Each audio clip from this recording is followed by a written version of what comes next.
You are listening to the Taps and Teas Show, weekly conversations for people passionate about marketing, golf, and craft beer. Marty is the co-founder of Bad Rhino, an award-winning digital marketing agency helping golf and craft beer brands get real results in social media marketing. Here is your host, Marty McDonald. Hey everybody, welcome back to another episode of Taps and Teas. This is Marty McDonald, and I want to bring to you a guest today in the brewery world that I think is one of the most important. And I got to know this guy through a couple of meetings here in PA and a lot of drinking. We will just say it. There was a lot of drinking going on and some good times. But one thing I really like about him, and he actually got our insurance at Bad Rhino, my company, because he's super knowledgeable about a lot of little things. And I think one of the things when you talk about insurance is you kind of get your eyes glaze over. Okay, what type of insurance do I need? What do I need to do with this? What do I need to do with that? And you just kind of go, okay, do whatever. And Mike actually walked me through a couple of things I just didn't realize that we didn't have in our own insurance. And he's like, hey man, I'll take a look. And it was great because he took a look, got everything in line. And when I was like, dude, this is great. Plus he saved me money, which is always a bonus when you're dealing with insurance. And I got better coverage. So he looked at some of the finer things. And I think in the brewery world, this is a key thing in any business, honestly. But I think in the brewery world is very key with everything else that's going on in the world. You want to make sure your insurance is airtight. So today we're going to chat a little bit with Mike Wagner from Marsh Insurance. Mike, are you there? I am here. And after that intro, wow, do I even need to say anything? Well, I think you should tell everybody a little bit about yourself. Yeah. So, Marty, first off, thanks for having us on. I really, have a great relationship with Marty. Got to meet him again at some functions through the Brewers of PA. And yes, there have been a lot of beers drank and a lot of good times. But so I head up the brewery insurance division of Marsh Insurance. I'm the vice president here. And about 2 years ago, the agency decided to jump 2 feet in the pool with the brewing industry. And we joined the Brewers of PA and really have focused on building out the niche for brewery insurance. Some exciting news coming up. We're actually launching brewerinsured.com, which is going to be a separate website, basically a division of Marsh, which is going to be very focused only to brewing, with having blogs and vlogs and things like that relating to brewery and brewery insurance. So that's kind of a little 30-second commercial. And I'll throw it back to you, Marty. Thanks, Mike. Yeah, and I think putting it in there, we won't mention any specific incidents around some fun times. There was a glass broken one time, but we won't talk about anything of that. Oh, wow. I know. We won't talk about any of that, but it was a good time. Mike is a really personable guy, which I love. But Mike, just before we move into some other questions, because people listen to this all over the country, amazingly, not just in PA. What areas do you guys support just around the country? Yeah. So you're looking more for like our footprint? Yep. Yeah. So our footprint currently is, especially on the brewery side, is we're rolling out, and we can talk a little bit more on what we've got going on, but we're rolling out a program in Pennsylvania, which hopefully will be scalable to New Jersey, Delaware, Maryland, Virginia, DC. So right now, I would say the Mid-Atlantic states, with obviously, hopefully scalability to some point where, we could take it nationwide. Cool. Yeah, I just wanted to clear on that just so that we have everybody on the same page while they listen to this. And I think if you're in another state that Mike's not covering right now, a lot of the stuff that we're going to talk about, just really high level, or stuff that you want to take a look at. So, you can talk to your own insurance if you're out in California or in Arizona, Florida, et cetera. The one thing I'm always impressed upon when I talk to Mike, when he tells me the stories about a brewery that started, say, 3 years ago and what they did. So, Mike, what are the common mistakes that breweries make when they're starting out with insurance? Yeah. So, the biggest thing we find, Marty, is that, a lot of insurance agents don't really understand how to insure a brewery. They think it's a restaurant, but it's not quite a restaurant. They think it's a bar, but it's not quite a bar. So, what we've tried to do is it's kind of like, I'll equate it to medicine real quick.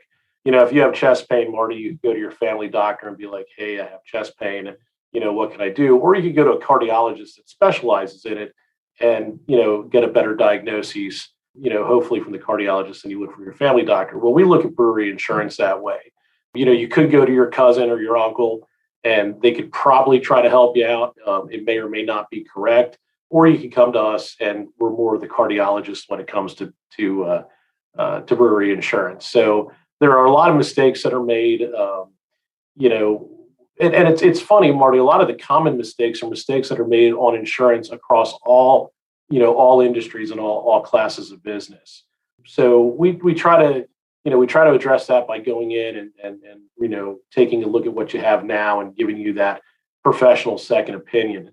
What you would hate is I won't mention exact names. But we worked on a brewery up in Erie where had he had a fire at his building, he pretty much would have had to hang a close sign, and he would have never been able to open back up again. So like other than hiring your little brother to do your insurance, right? When they open up, like you said, some people say, oh, they think it's the same as a restaurant. They think it's the same as a bar, but it's not. What are some of the little nuances if you were talking to, say, somebody that wanted to open up a brewery? What were the things that you would just say, hey, these have to be on your checklist and make sure you're covered here, here, and here? Yeah. So it's actually kind of funny. On Tuesday, I was actually visiting a startup in Horsham. And we had actually talked about this. He was questioning, hey, what do I need?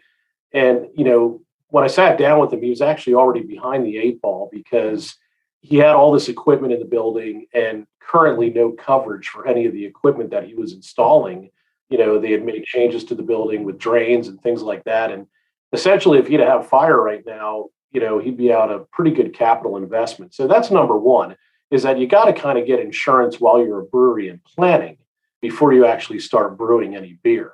And once you start brewing beer, the main issues is obviously there's a property issue for all your equipment and your supplies and things like that. There's a liability exposure, Marty, where you have somebody slip and fall inside the property. We all have those exposures. But then in Pennsylvania, you also have a liquor exposure. Obviously, when you're serving alcohol, you can get pulled into suits. Pennsylvania doesn't have the exact friendliest liquor liability laws. So that's an important feature. But if we dive into it, what I've just described to you is essentially a restaurant or a bar.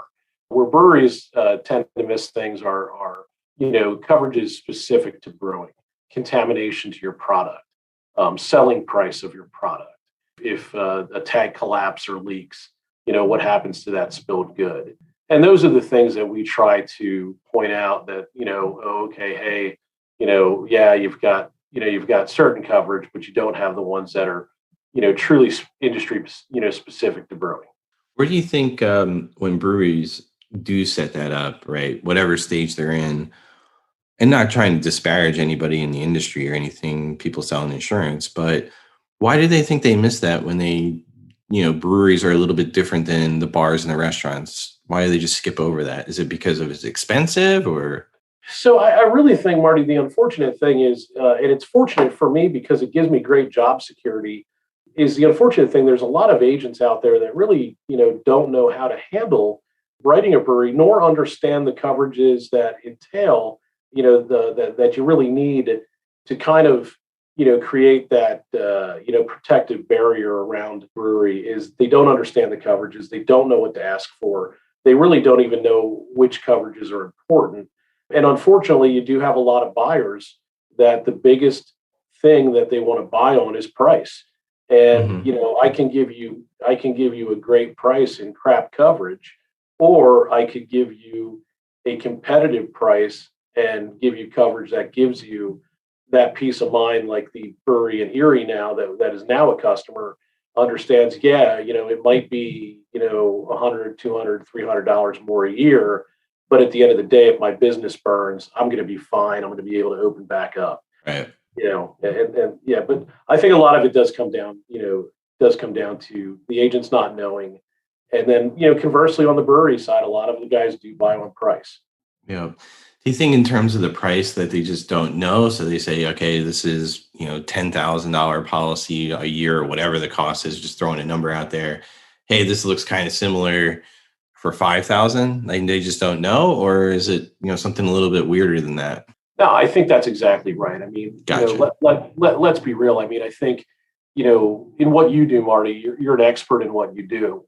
You're not trying to be an expert insurance agent. So if you see, Right.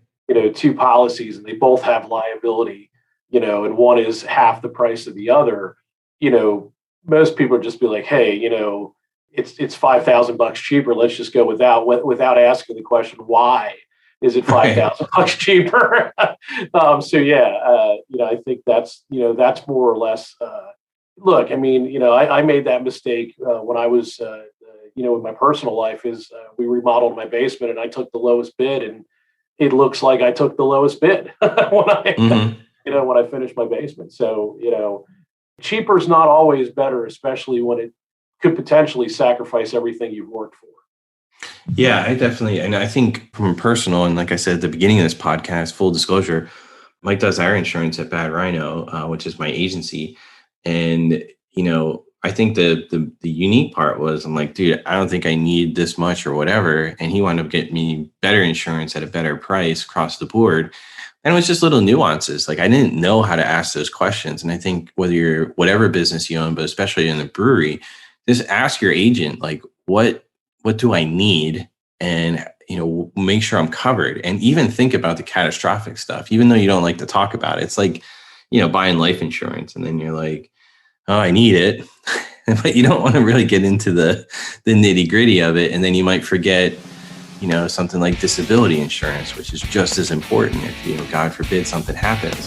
Hey, if you're enjoying what you're hearing on the show and want more, head on over to tapsandteas.info and get our free report with game-changing tips and strategies straight to your inbox. Just enter your info and stop being stuck with no marketing plan. So even though if you're uncomfortable with it, make sure you look at that and, if you're in the areas where Blue Marsh, works, reach out to them, because I think it's very important. And every time I talk to a brewer, which is quite often, especially, over the last few months with the winding down, hopefully, of COVID and all that. But they're always talking about revamping everything else that they have because they saw different things. And insurance should be one of those things on your list. I mean, Mike can probably tell you horror stories. I just know of a few. And I think that's why I've had people that are in the insurance business on this podcast, because it's something that comes up all the time, especially if you're brewer in planning. Make sure you get that done. So, Mike, just over the past year with COVID and everything, how's that changed your business just working with breweries? Yeah, so obviously COVID has been a challenge, especially in the beginning, basically having to do everything via phone call, via Zoom. That obviously was a challenge. I probably have been back to work, Marty, since July of last year. And, it really goes down to the individual brewery on how comfortable they are. I've visited some, we've masked up or what have you, and things have been able to get done. I see it starting to open back up. We discussed before the podcast, I think we're probably going to have one of our best years.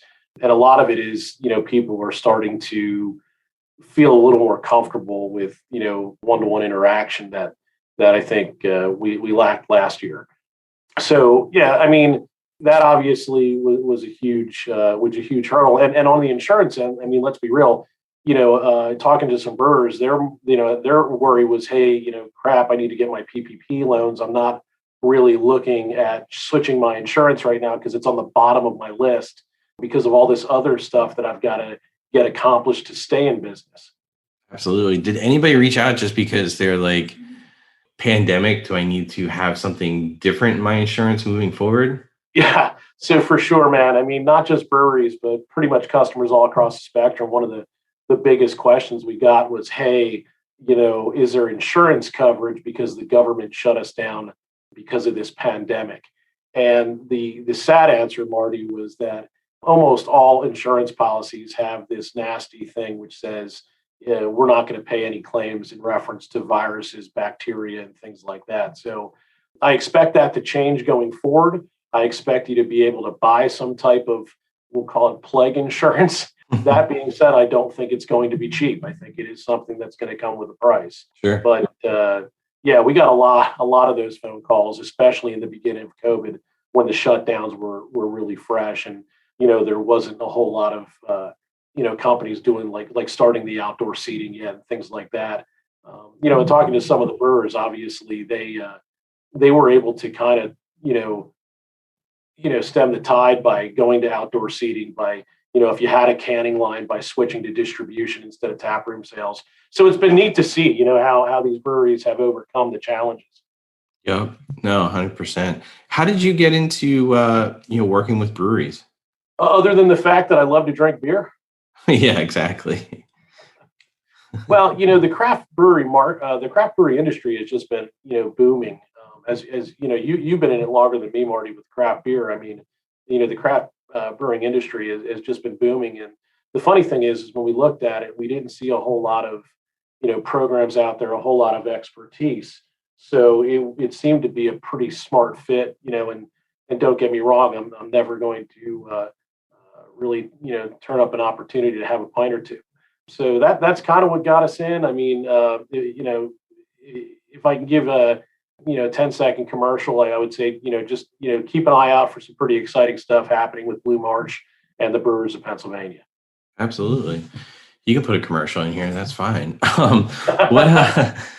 Tell me a little bit about your favorite beer. I usually talk about styles of beer because then this way we don't have to mention any breweries. But if you want to mention a few breweries, it's cool. I try and stay away from that because I actually, like I said, people actually listen to this. It blows my mind. But then I got an email from somebody and it was like, hey, you mentioned this beer. And I won't say what it is, but if you go back a few episodes, you can definitely see when I talk about it. And then they just emailed me, and it was all lighthearted fun. They're like, "Why didn't you mention my beer?" So anyway, well, yeah, I'm going to stay out of that. I'm going to stay out of that Shark Tank. Definitely talk about favorite style of beer. I've been drinking beer for for a long time. We'll just put it that way. I don't know what the statute of limitations is on underage drinking, but no, I've been drinking for a long time. But favorite style of beer right now. I mean, it's kind of funny. I think your palate and your likes change over time. I mean, I would definitely say love the the IPAs, but also I mean, I was at a brewery on Tuesday and had a really great ESB. Right. So I'm pretty much. I'm one of those people. The only thing I really don't like, Marty, and please don't kill me, brewers that hear this and absolutely love this style. I'm just not a big wheat guy. Other than wheat, though, there's not a ton that I don't like. IPAs. I've grown to love some sours, which if you'd asked me 2 years ago, I'd have been like, these sours are terrible. Right. But it's neat how like I said, I think your palate matures and your a certain style of beer that you thought was not that great before is now one of your favorites. So yeah, but everything, lagers, pilsners, man, whiskey. Oh wait, there's a brewery podcast. My bad. Right. Yeah, it's crazy. I mean, I think, my thing is with that, when I talk about styles of beer, I love IPAs. I slowly can't drink as many anymore, but I think it's the clean IPAs I can drink a ton of, West Coast. I can drink that. Anything that starts to get hazy anymore, it just doesn't work for me, right? And it's kind of funny. It's I love all the pilsners that are coming out now and the lagers. That to me has been exciting because it's just different spin on some really good styles of beer, in my opinion, that you can sit around and drink more than 2 or 3, right?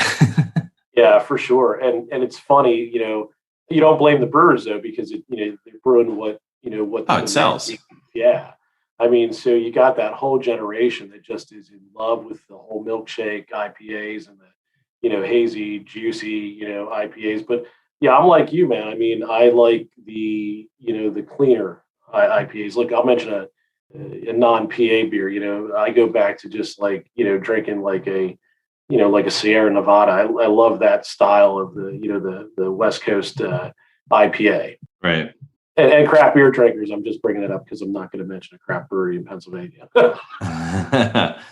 Yeah, no, I think those things are interesting to see, the evolution. I've been in this for 7 years as supporting and working with breweries, so it's very fascinating to watch the evolution from 2014 through 2021. As far as that, Mike, what's the best beer trip you went on outside of PA? Because I know you do a lot of business there. What's the one brewery that you hit outside of Pennsylvania that you were like, holy crap, this is really good? Yeah. So my son is in the United States Army stationed out in Colorado Springs. And my wife and I, for our anniversary, went out to visit him and spend some time with him. And based on a recommendation from one of our current craft brew customers, we hit a place in Colorado Springs called Trinity Brewing Company. They won a bunch of GABF stuff, and they had some fantastic beers. I mean, they had I think it was a triple. It was probably like 16%, but it was so crushable. I'm thinking I could easily pass out and I wouldn't even know it because it was so crushable for me at that high ABV. But yeah, shout out to Trinity Brewing in Colorado Springs. That's probably, you got the Rockies there. It's beautiful scenery, and the beer was crushable. Yep. That's awesome. In terms of that, what's the all-time favorite, you just had one and you were like, oh my gosh, I could drink this all the time, or it just was different than what you thought it would be? It's that one beer. One, you want me to go name here? Oh yeah. So, okay. I for the rest of my PA brewery customers, please don't I can put you on the spot now. Yeah, please don't crucify me on this. But if Jason Lavery is listening in, I could literally sit and drink like a case of Dulacan every day, all day long. That's good beer. Super crushable. So a shout out to Jason and his team, because they do a great job, and that's one of my all-time favorite. After I had one, I'm like, let me drink a case of these. I actually have the T-shirt from there when I went out there and visited him. From that too, I was just like, I need this because I want people to ask about it. And you don't get, any of that beer on this side of the state where we are on the east side. Yeah, it's been interesting how many people have started to ship them. So it's pretty cool. Yeah. We can start to get some stuff from the western part of PA. Guys, we are located in the eastern part of Pennsylvania or central Pennsylvania. So to get stuff from Pittsburgh used to be a challenge. It's neat to see a lot of them starting to ship. Absolutely. Mike, where can everybody find you online, and how do they get in touch with you if they need you? Yeah, so give you our little commercial. So we're still under Blue Marsh Insurance for now. We're going to be launching a website called brewerinsured.com. That should be live hopefully in the next month. We've got a great program right now with the Brewers of PA, where if you're with Blue Marsh and with the Brewers of PA, we have a safety group where essentially you can earn 40% of your workers' compensation premium back in a dividend. So that's kind of what we just launched, man. We're excited to see, what happens. But, at the end of the day, if I can go back and give a brewer 40% of his annual premium back because they want to focus on being safe, it's a win-win for everybody. Absolutely. Cool. Well, Mike, I appreciate you coming on, and, on all these things here at Taps and Teas, what we're trying to do is bring people some education more than anything. We have, I keep promising every time I put one of these out here, it's just been an odd year. We have some much more fun stuff. We got a couple of golf things coming out in the next few days, and you'll see those. And we do have the fun ones coming. So everybody, I appreciate you listening. It's always amazing to see this little podcast keep growing. So I appreciate that. Mike, thanks for coming on, and look forward to talking down the road for sure and sharing a couple beers. Yeah, thanks for having me on, Marty. And I definitely look forward to getting together and having it. This is thepodcastfactory.com.